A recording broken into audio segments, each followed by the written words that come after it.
Africa is rising. Creativity and productivity flow through our veins. Brands that the world will recognize are being birthed right here in Africa. We're finding authentically African solutions and in the process, launching an Africa that leads. Innovation, entrepreneurship, and leadership. This is The African Pursuit with Nobuntu Webster on Africa Business Radio. Towards a profitable Africa.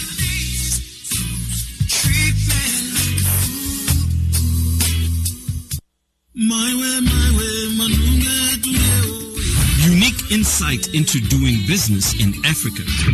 Investment opportunity. Industry updates. Africa Business Radio. Towards a profitable Africa.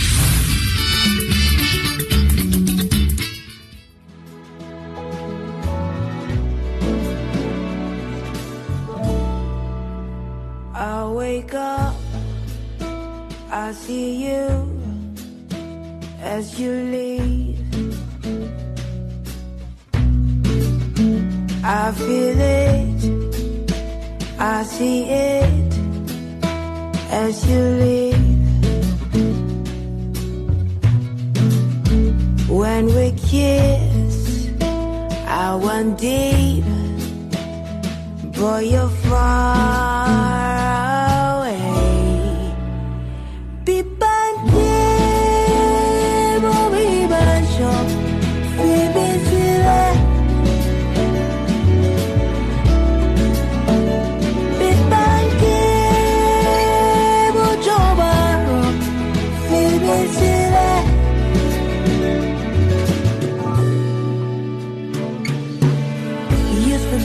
Everything treated me like I was a queen.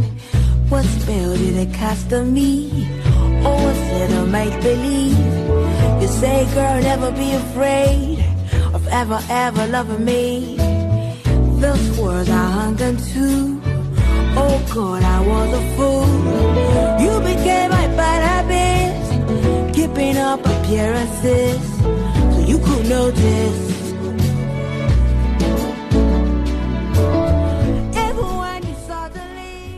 And we are back, just kicking a few technical glitches in the butt.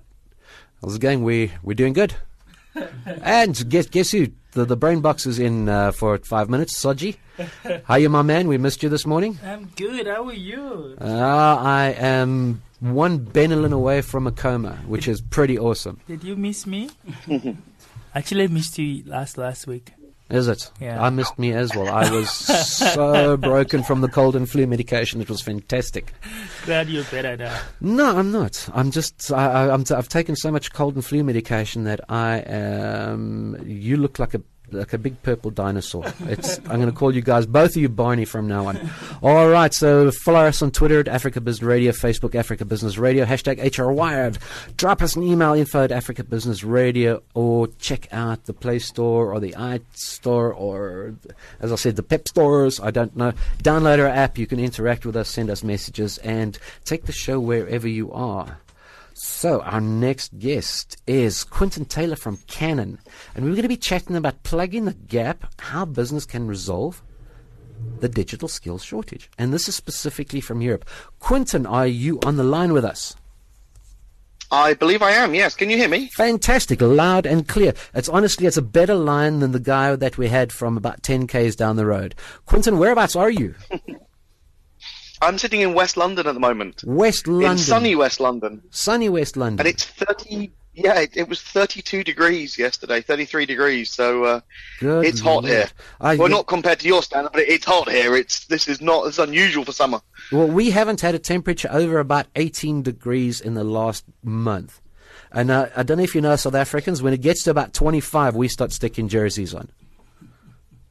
It is yeah, insane. I see. I used to live in Zambia, so I've been to South Africa quite a few times. So so you know what? You guys are getting global warming. We're getting global cooling, and then it rains in winter, so it's probably global moisturizing as well. I have no idea.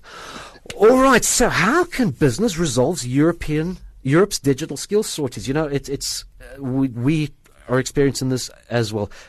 I'm reading here. Europeans between 16 and 74 years old, 44% of them do not have basic digital skills.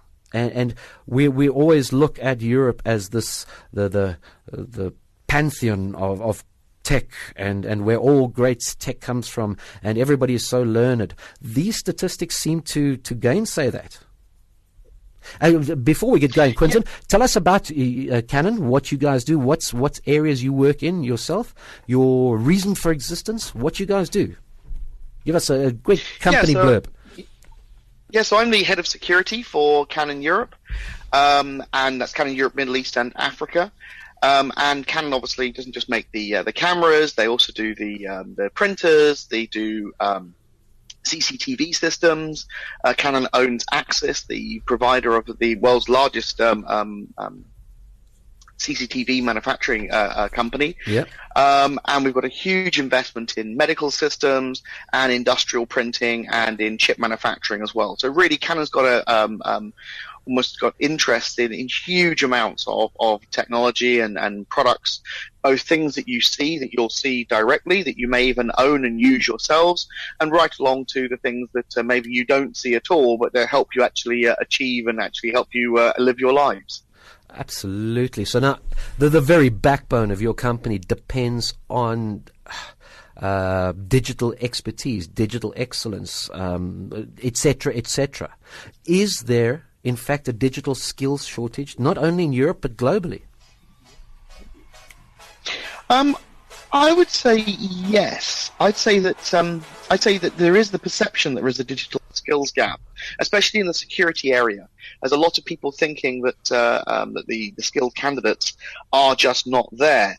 However, I wonder if the skilled candidates are there, but people are maybe locking on to the wrong kinds of skills, the wrong kind of information that they want people to have. So when I'm interviewing people, I am interested in their skills, their technology skills, but I'm more interested in who they are as a person and interested in their skills, their presentation skills, their influencing skills, their management skills.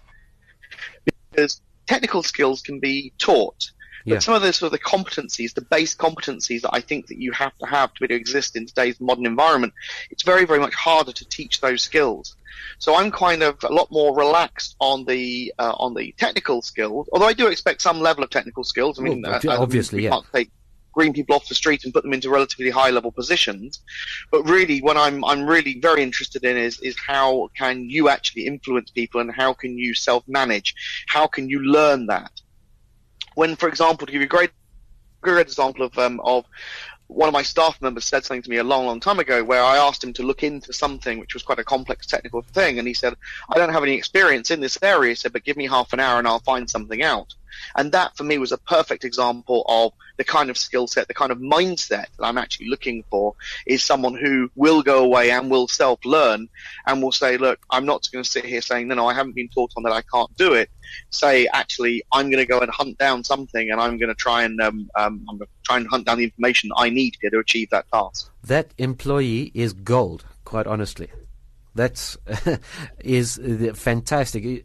There are those with those entrepreneurial skills, those self-management, autonomous personality traits. But I'm not sure what the relative is, the percentage is. But those type of employees are gold.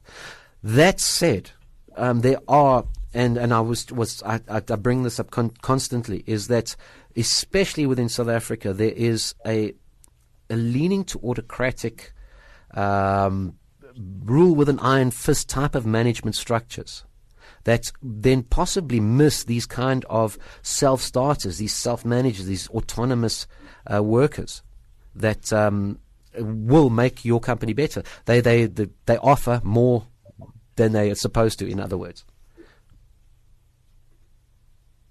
So can you just repeat the question? Sorry, you broke up a little bit there.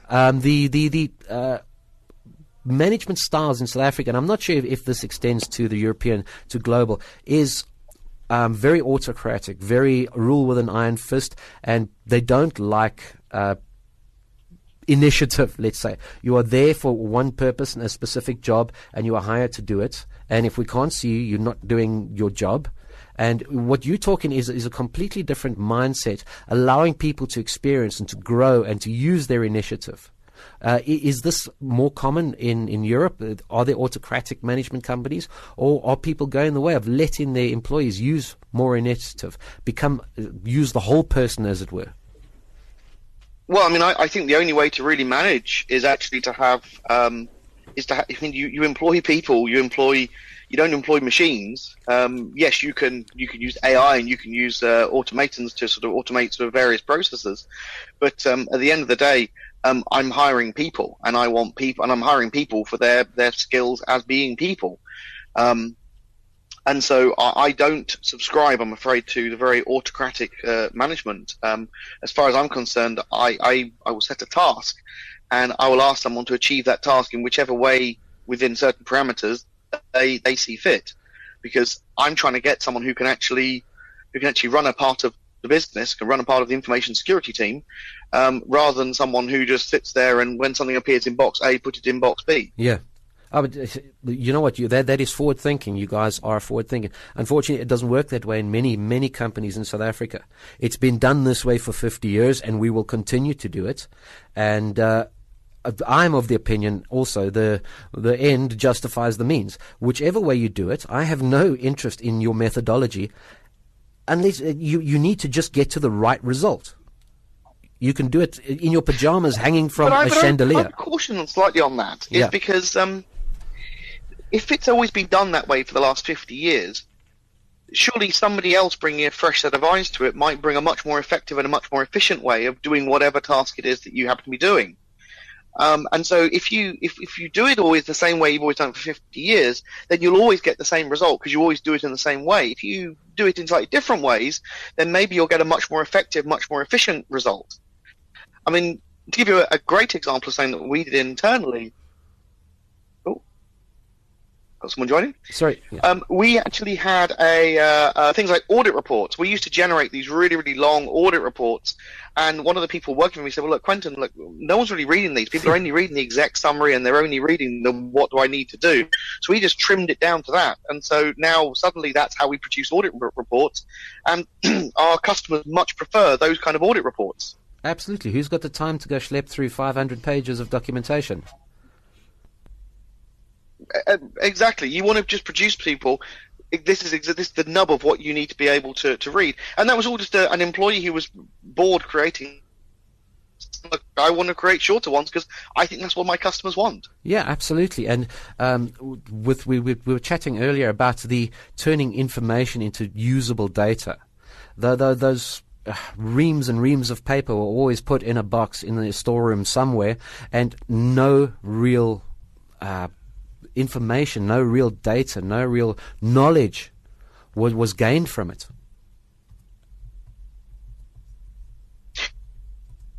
The same thing with a lot of the work that we do is, I know I hate these old adage like work smarter, not harder. Yeah. But sometimes I sit there, what are we actually trying to achieve here? And if what we're trying to achieve is why we're doing something that isn't actually in line with what we're trying to achieve. And I think this having employees who feel empowered enough to actually say, hey, hang on a second, wait, let's pause a minute.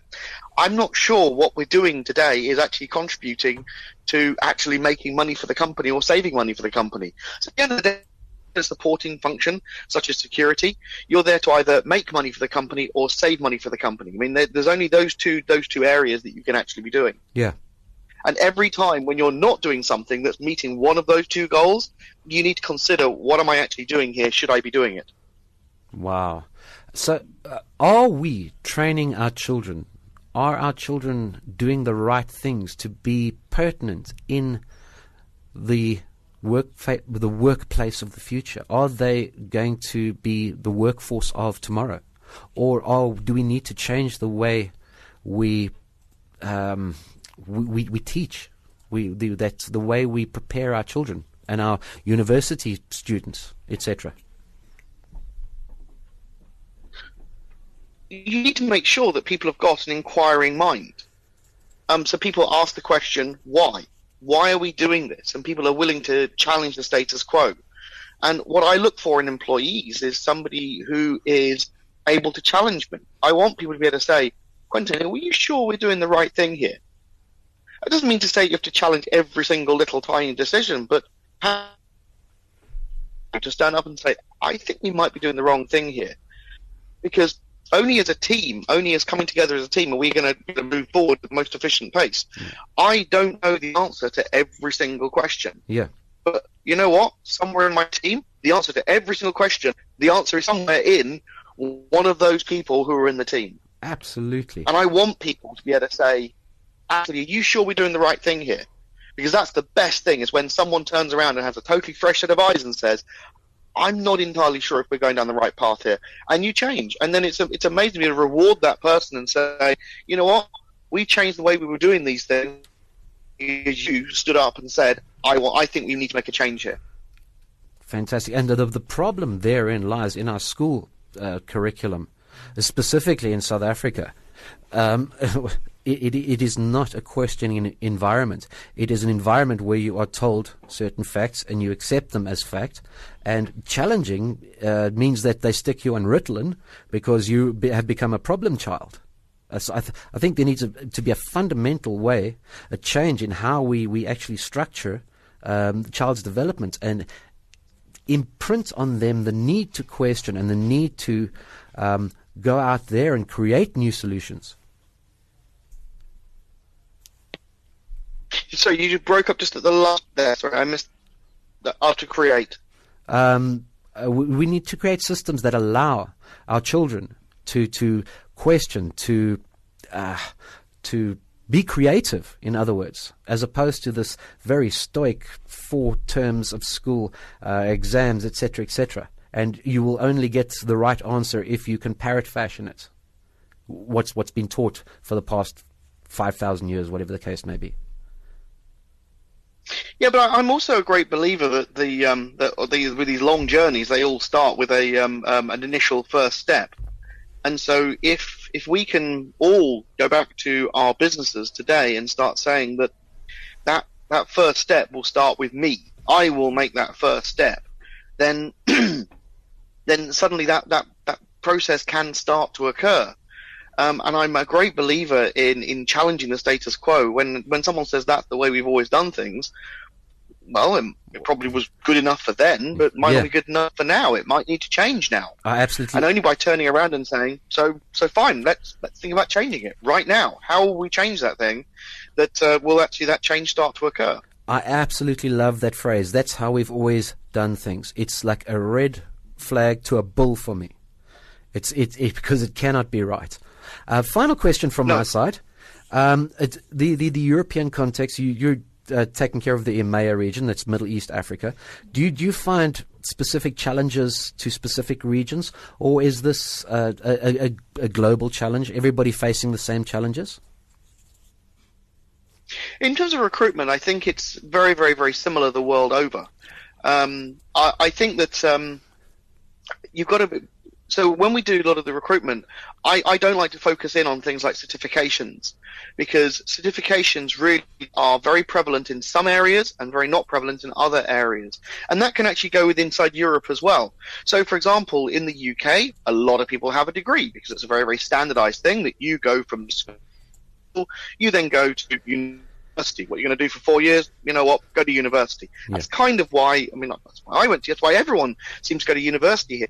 You go to some other European countries and people don't automatically go to university. So if you put a thing in there where you say, candidate must have a degree, you automatically exclude a huge chunk of the population in just some of those European countries. Then if you come on to professional qualifications and professional certifications, if you turn around and say candidate must have one of the security certifications, what you're effectively saying is that candidate must be in an environment where they could achieve that particular security certification. Now, at the end of the day, what do you need from a candidate? You need a candidate who has an inquiring mind, who knows what they should be doing, and work in a team. The security certifications are good, and I don't have a problem with them. I think they're great. But I don't think they're the determinator as to whether you should or whether you shouldn't actually hire that particular person. Fantastic. They can always get the certification under you if they need the certification, but especially when you're coming from some of the more developing economies, I think a lot of people come in and they seem to believe that they have to get all the certifications. And so you start to see CVs with reams and reams and reams and reams of certifications. And I would like that person, instead of spending huge amounts of their own money trying to get all these certifications and putting lots of stress, to actually turn around and say, this is why I'm good. I'm going to do a quick presentation to show why I understand some of these issues. Yeah. And actually to turn around and have the bravery to say, actual fact, I chose not to go for all the certifications. I chose not to blow sort of like $8,000 US dollars on all those certifications. I actually chose that to invest that in me. I went traveling through these countries instead, and that gave me a better life experience and more experience in the different cultures than maybe someone who sat down in the capital city of wherever I'm coming from and just ground my way through 8 certifications. Yeah, looking at sort of a holistic person, a well-rounded individual. Exactly. Well, I think a lot of people, a lot of HR practitioners, a lot of business people can take a leaf out of that book.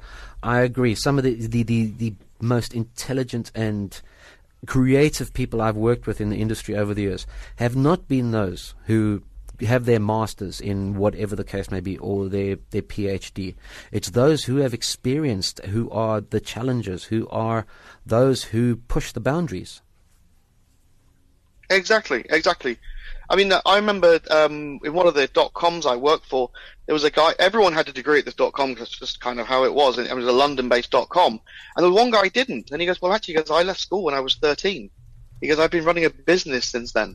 Because I've been coding since then. Yeah. And that guy was actually he was actually our head of development, because he was one of the most talented people that I've ever had the pleasure to work with. Fantastic. We need to wrap up. Unfortunately, that time just flew by. Quentyn, I'd love to have you on again. Thank you so much for your time. And definitely. Love to be on again. Was a great show. Thank you. That was Quentyn Taylor. Have a great day there. You too. That was Quentyn Taylor from Canon. Chatting about various things. I love the concept of looking at the holistic person, the whole person. So we're going to take a quick break. Then we're going to come back from Ndubiso Zwane from Cliff Decker Hoffmeyer, talking about temporary employment services and finding out there's a whole lot of legalese here that I'm not going to get into, but it is a decision by the Constitutional Court contextualizing labor practices. I'm not going to give away too much. We will come back. Please remember to follow us on Twitter at Africa Biz Radio, Facebook Africa Business Radio, #HRWide, or drop us email info@africabusinessradio.com. The prosperity of your venture into Africa is our goal. We are committed to the success of every business in Africa. Africa Business Radio, towards a profitable Africa.